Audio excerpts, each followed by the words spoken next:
Friends, ಅಲಂಕಾರ ಮಾಡ್ಕೊರೋರಿಗೆ ಮತ್ತು stylish ಆಗಿ ರೆಡಿ ಆಗೋರಿಗೆ ಮತ್ತು ಸ್ಟೈಲಿಶ್ ಬಟ್ಟೆ ಹಾಕೋರಿಗೆ, ಅದರಲ್ಲೂ ಎಕ್ಸ್ಪೆಷಲಿ ಹೆಣ್ಮಕ್ಳಿಗೆ ಫೇವ್ರೇಟ್ ಹಾಟ್ಸ್ಪಾಟ್ ಆದ ಕಮರ್ಷಿಯಲ್ ಸ್ಟ್ರೀಟಲ್ಲಿ ನಾವು ಇದ್ದೀವಿ.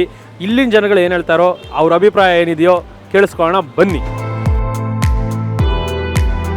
ಈ MP ಎಲೆಕ್ಷನಲ್ಲಿ ಯಾರು ಒಬ್ಬರು ನಮ್ಮ ಪ್ರೈಮ್ ಮಿನಿಸ್ಟರ್ ಆದರೆ ಯಾರು ಪ್ರೈಮ್ ಮಿನಿಸ್ಟರ್ ಆದರೆ ಚೆನ್ನಾಗಿರುತ್ತೆ? BJP ಬಂದರೆ ಚೆನ್ನಾಗಿದೆ. 10 ಇಯರ್ಸಿಂದ ಏನೇನು ಅವರು ನಿಮ್ಗೆ ಗೊತ್ತಿರೋ ಪ್ರಕಾರ ಏನೇನು ಇದು ಮಾಡಿದ್ದಾರೆ? ಎಜುಕೇಷನ್ ಚೆನ್ನಾಗಿ ಮಾಡಿದ್ದಾರೆ ಆ್ಯಂಡ್ ಮೋರ್ ಓವರ್ ಎಕನಾಮಿ ಚೆನ್ನಾಗಿ ಬಂದಿದೆ. Though he's implemented GST and taxation ಎಲ್ಲರಿಗೂ ಈಸ್ ಡನ್ ಗುಡ್. ನನಗೆ ರಾಹುಲ್ ಗಾಂಧಿನೇ ಬರ್ಬೇಕು ಅನ್ಸುತ್ತೆ. ಯಾಕೆ?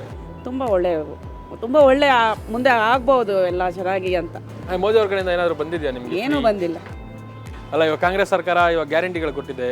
ಓಕೆ, ಎಲ್ಲರಿಗೂ ಚೆನ್ನಾಗಿ ಅನುಕೂಲವಾಗಿದೆಯಲ್ಲ ಎಲ್ಲರಿಗೂ ತುಂಬ. ನನಗೆ ಯಾರು ಬಂದರೆ ಪರವಾಗಿಲ್ಲ. ಇಲ್ಲ, ನನಗೆ ಬೇಕು, ಕಾಂಗ್ರೆಸ್ಸೇ ಬೇಕು. 2,000 ಬರ್ತಿದೆಯಾ? ಗ್ಯಾರಂಟಿ ನನಗೆ ಬರ್ತಾ ಇಲ್ಲ, ಬಟ್ ಬಡವರಿಗೆ ಬರ್ತಾ ಇದೆಯಲ್ಲ, ಅದೇ ಖುಷಿ ಇದೆ. ಯಾರು ಗೆಲ್ಬೋದು?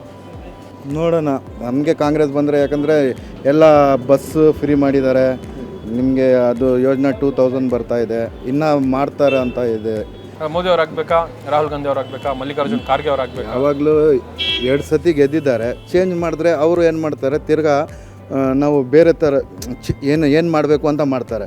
ಒಂದೇ ಕ್ಯಾಂಡಿಡೇಟ್ಗೆ ಇಟ್ಬಿಟ್ರೆ ಅದು ಚೇಂಜಸ್ ಆಗಲ್ಲ. ಬೇರೆ ಬೇರೆಗೆ ಚೇಂಜ್ ಮಾಡ್ತಾಯಿದ್ರೆ ಅವರು ಇವಾಗ ಈ ಥರ ಮಾಡಬೇಕು, ನಾವು ಆ ಥರ ಮಾಡಬೇಕು ಅಂತ ಚೇಂಜಸ್ ಮಾಡ್ತಾ ಇರ್ತಾರೆ.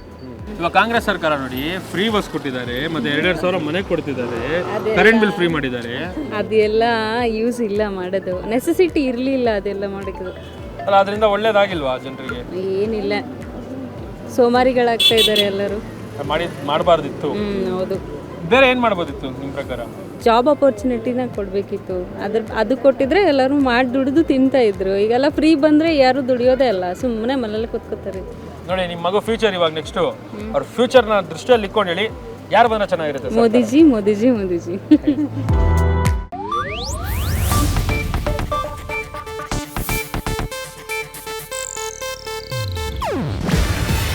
ಇದು ಏಷ್ಯಾನೆಟ್ ನ್ಯೂಸ್ ನೆಟ್ವರ್ಕ್ ಪ್ರಸ್ತುತಿ.